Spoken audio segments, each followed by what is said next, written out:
감사합니다. 오늘도 이렇게 건강한 모습으로 함께 나와 예배드리게 하신 것 너무 감사합니다. 오늘 말씀 제목이 성령을 내게서 거두지 마소서, 이런 제목입니다.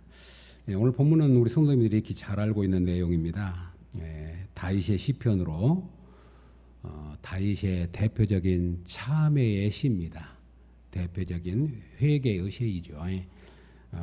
다윗의 여러 시편들 가운데 회개의 시가 많이 있는데 오늘 51편이 대표적인 참회의 시인데, 이 시편이 기록된 배경을 이렇게 소개해 주고 있습니다. 거기 표제문 한번 보시면 51편 1절 후에 표제문을 보시면 다윗의 시, 인도자를 따라 부르는 노래, 다윗이 밧세바와 동침한 후 선지자 나단이 그에게 왔을 때, 이렇게 소개되고 있습니다.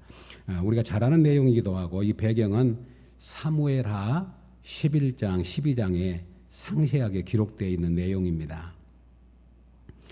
이 내용을 잘 알고 계시지만 간략하게 소개를 하면, 다윗이 우리아의 아내 밧세바와 동침을 합니다.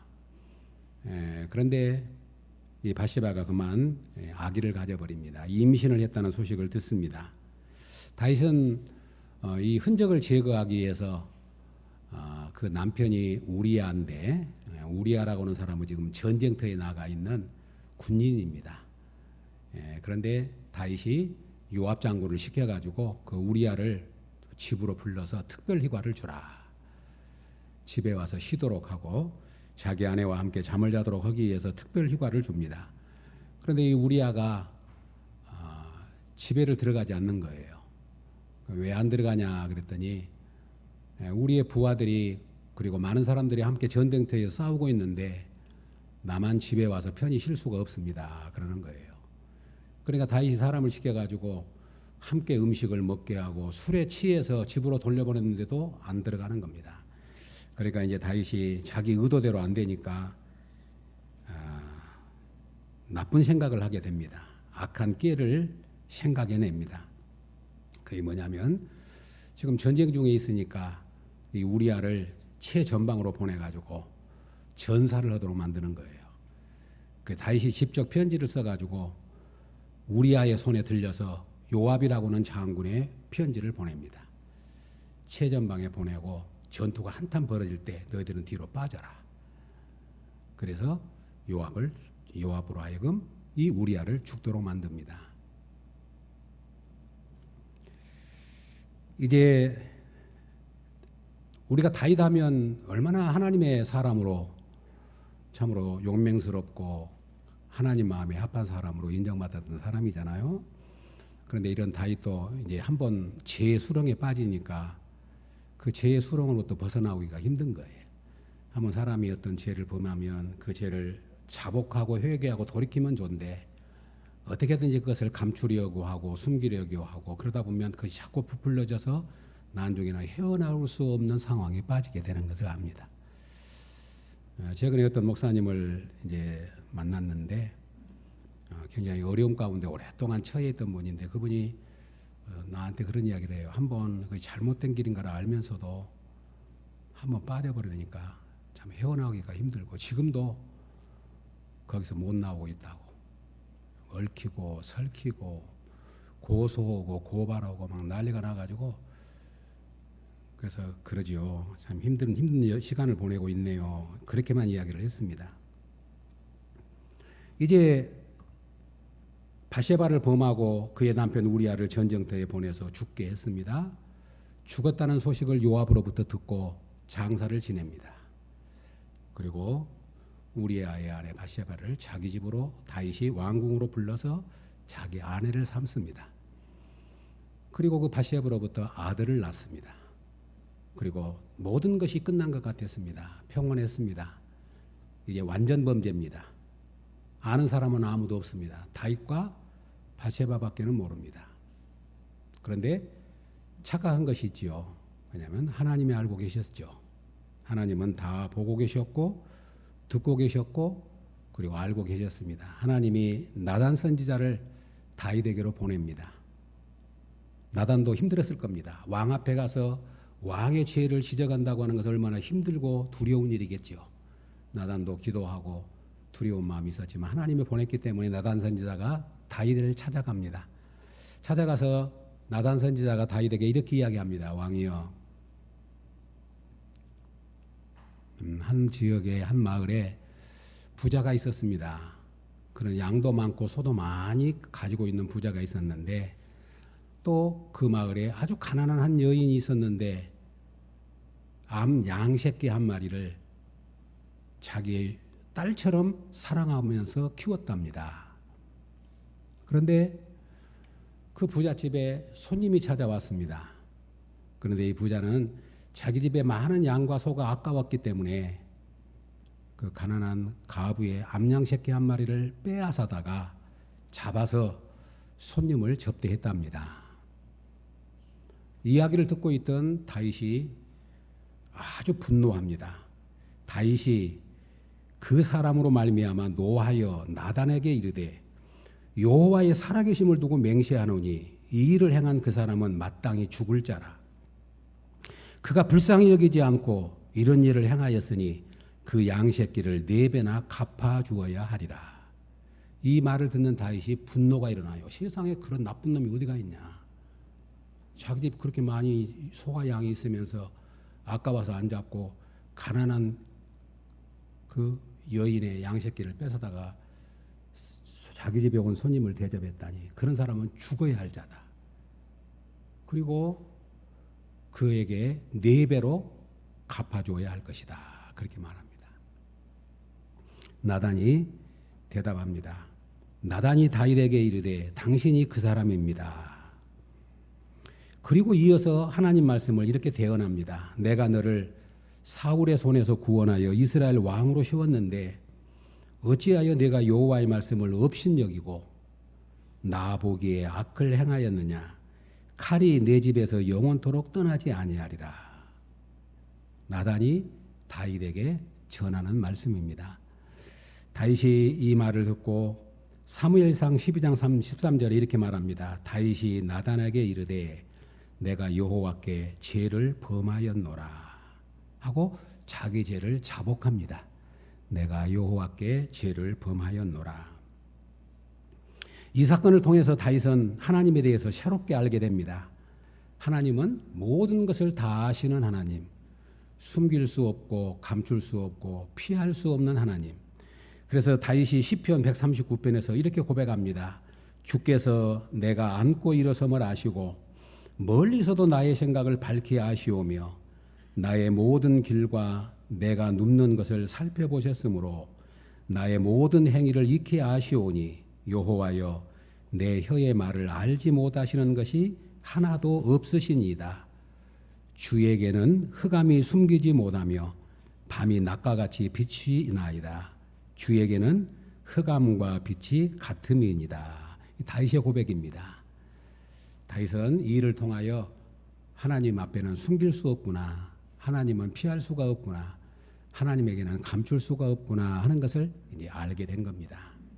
이런 상황 속에 있던 다윗이 오늘 시편 51편을 통해서 자기의 참회의 시를 기록합니다.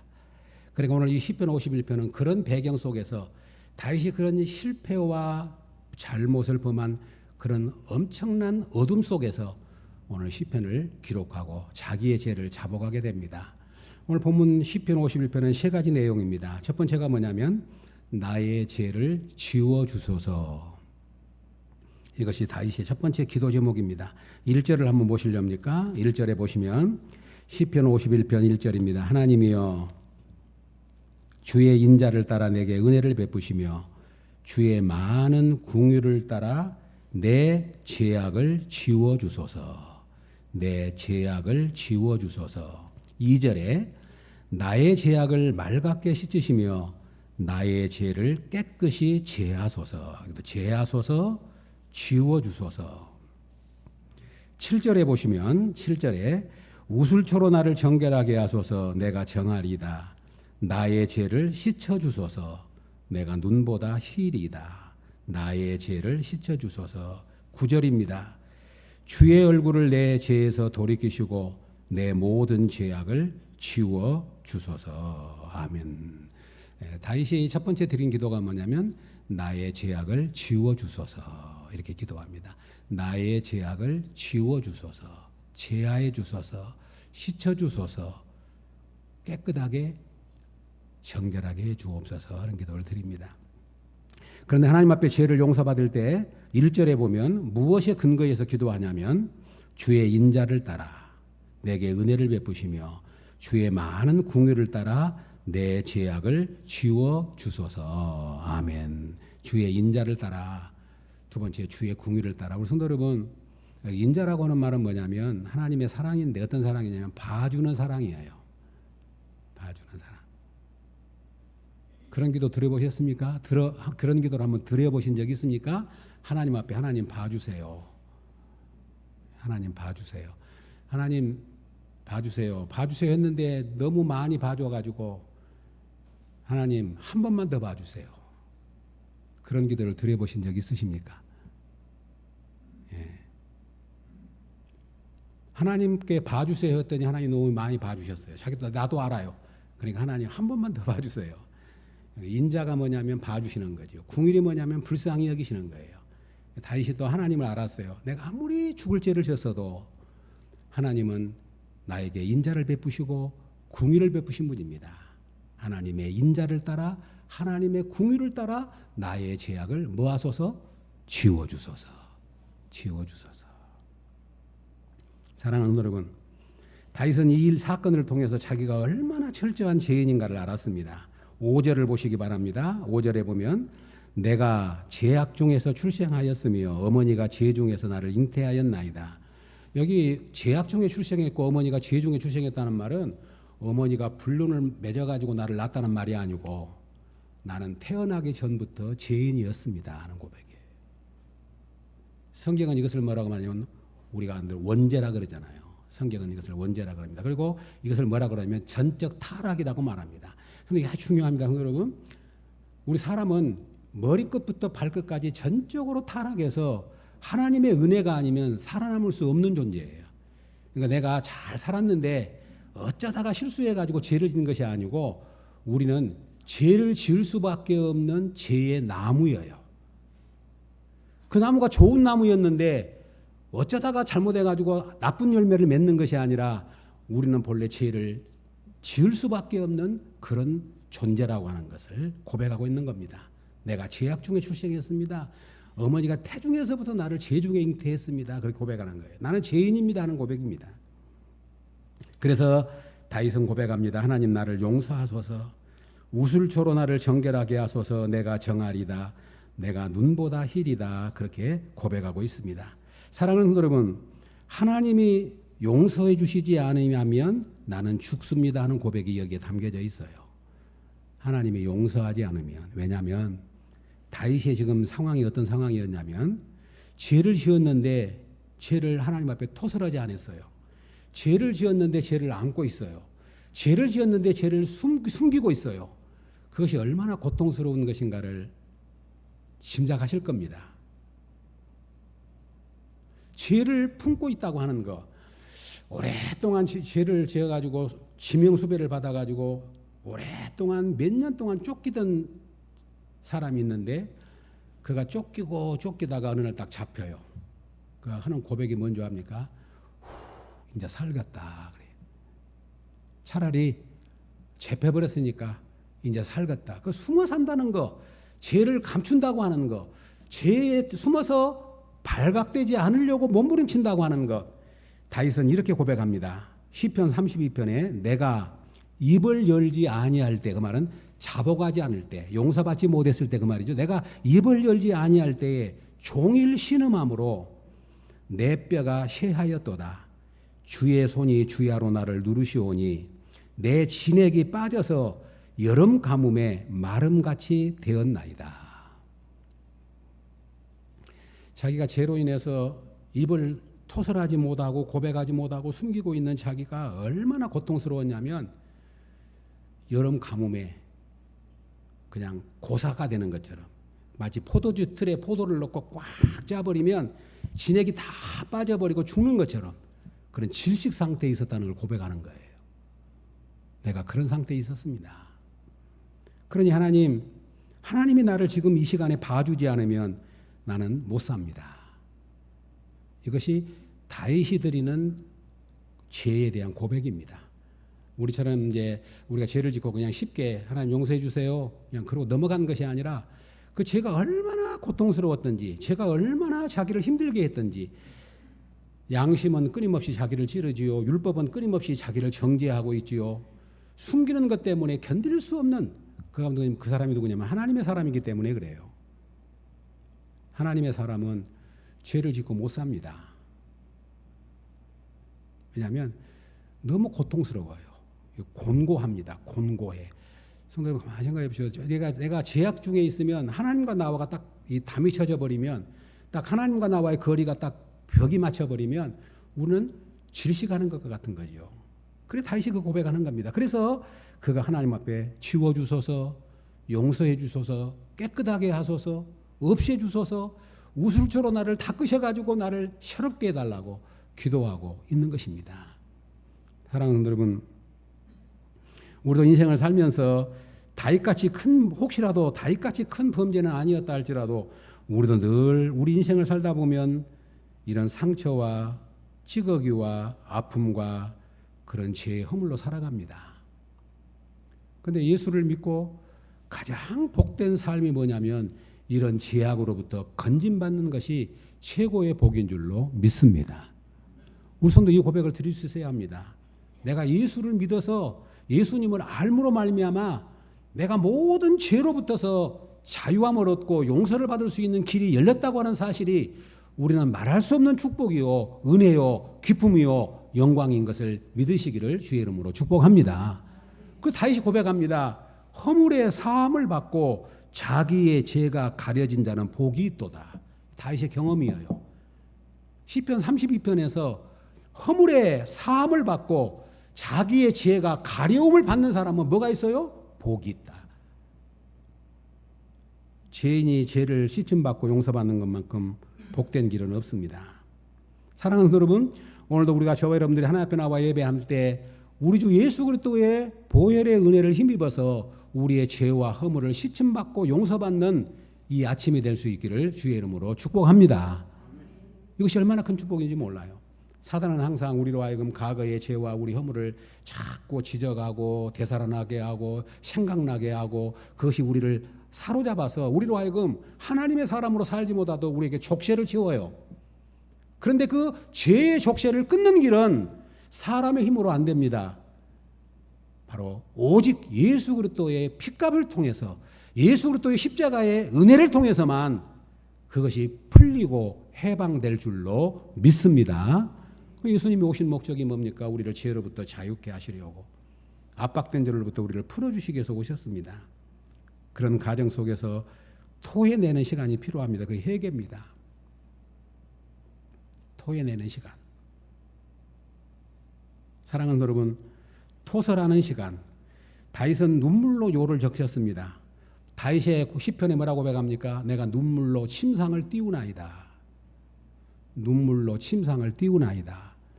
얼마나 하나님 앞에 애통하고 애통했던지 눈물로 침상을 띄운다는 고백을 합니다. 이런 가정을 겪을 때 치유가 됩니다. 이런 가정을 겪을 때 우리가 하나님의 구속의 은혜가 얼마나 큰 것인가를 알게 됩니다. 여러분, 우리가 이제 큰 슬픔을 당하면 애도기간이 있잖아요. 애도기간. 필요한 것이 뭐냐면 이 애도라고는 가정을 통해서 우리가 회복되기 때문에 그래요. 성도님 아시잖아요. 우리가 창세기를 통해서 요셉을 우리가 봤던 것처럼 요셉이 자기 형들을 용서할 때 금방 용서한 것이 아닙니다. 요셉이 형들을 용서하는 과정 속에서 몇 번 운 줄 아십니까? 성경에 기록된 거 보면 4번을 울어요. 4번을. 4번을 웁니다. 나가서 통곡하고 숨어서 통곡하고 나중에 마지막에는 그 앞에서 통곡해버리잖아요. 성도 여러분, 우리 그리스도인들이 가장 무서워하는 것이 뭐냐면 죄인 걸 알아야 합니다. 죄가 얼마나 무서운 것인가를 우리 보여준 것이 십자가지 않습니까? 십자가에서 하나님의 아들이 죽으신 것은 죄가 얼마나 무섭다는 것을 온 인류에게 보이신 거예요. 왜 예수님이 죽으셨습니까? 나의 죄 때문 아닙니까? 왜 예수님이 십자가를 지셔야만 했습니까? 우리의 죄 때문 아닙니까? 오늘 다윗은 이 죄로 인하여서 얼마나 죄가 무서운 것인가를 죄가 얼마나 우리 인생을 무겁게 만드는 것인 것을 알았습니다. 그래서 그는 하나님이여 지워주소서, 제하여 주소서, 씻어주소서, 맑게 깨끗하게 나를 새롭게 해달라고 기도하고 있다고 하는 겁니다. 두 번째 다윗이 드리는 기도가 뭡니까? 10절입니다. 10절 한번 보시렵니까? 우리 성도 여러분 10절 한번 같이 읽지요. 10절 시작. 하나님이여 내 속에 정한 마음을 창조하시고 내 안에 정직한 영을 새롭게 하소서. 아멘. 여기 두 번째 기도는 뭐냐면 내 마음을 새롭게 하소서 하는 겁니다. 하나님이여 내 속에 정한 마음을 창조하시고 내 안에 정직한 영을 새롭게 하소서. 9절에서 내 모든 죄악을 지워주셔서 기도했던 다윗은 이제 하나님 내 마음을 새롭게 하여 주소서. 성도 여러분, 새로워지는 것은 마음의 문제입니다. 마음이 새로워지지 않으면 우리는 새로워질 수가 없어요. 마음의 문제지요. 마음의 문제. 그래서 정한 마음을 창조해달라. 창조해달라고 하는 말은 무슨 말이냐면 내 마음을 정하게 해주실 분은 하나님이 세상을 창조하신 그 창조의 능력으로만 가능합니다 하는 고백이에요. 우리 하나님이 말씀으로 온 세상을 창조했지 않습니까? 아무도 그 예수님 우리 하나님을 따라할 수 없어요. 그런데 우리 마음도 내 마음대로 안 됩니다. 우리 성도님 아시잖아요. 우리의 마음처럼 내 마음대로 안 되는 것이 없습니다. 그 내 마음을 새롭게 하신 분은 누구지요? 하나님뿐이에요. 그러니까 지금 다시 그것이 아는 겁니다. 내 마음에 정한 마음을 세상을 창조하신 그 창조의 능력으로 나를 창조하여 주옵소서. 새로운 마음을. 에스겔서 36장 26절에 또 새 영을 너희 속에 두고 새 마음을 너희에게 주되 너희 육신의 굳은 마음을 제거하고 부드러운 마음을 줄 것이며 새로운 마음은 새로운 하나님의 영을 통해서만 우리에게 임하게 되는 줄로 믿습니다. 성도 여러분, 오늘 우리 그런 소원을 갖고 기도하면 얼마나 좋겠습니까? 하나님 내 마음에 정한 마음을 새롭게 창조해 주옵소서.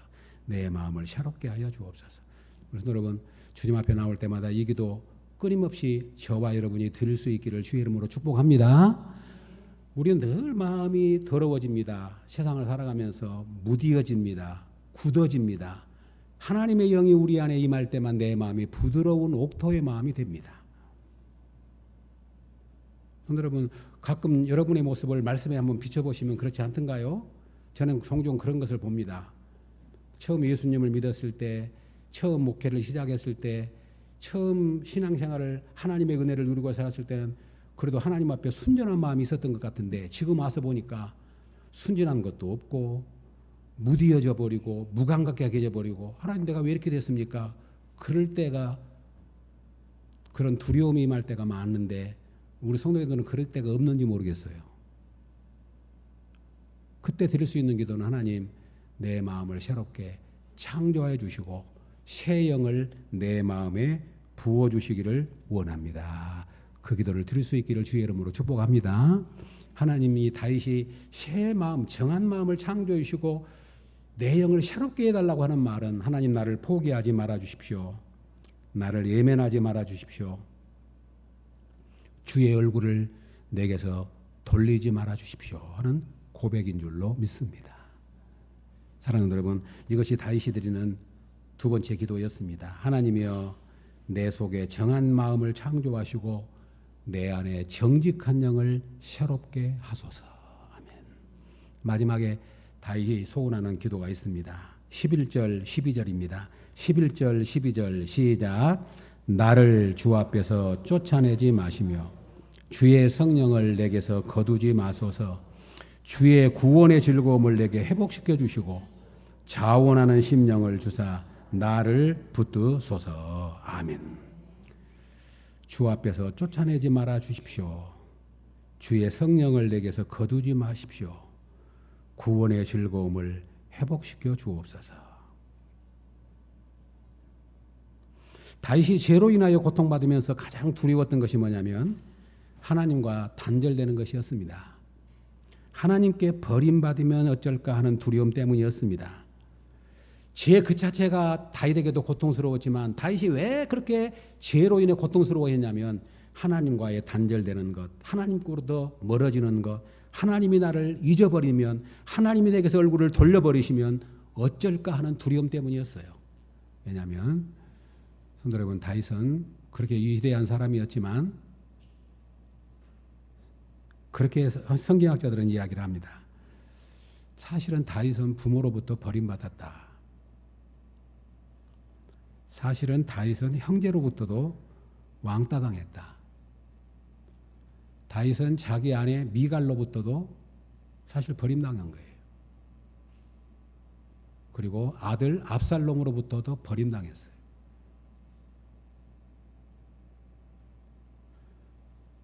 우리가 가족관계 속에서도 나만의 톨이고 아무도 나를 이해해주지 않는다고 하는 절망감에 빠질 때가 있죠.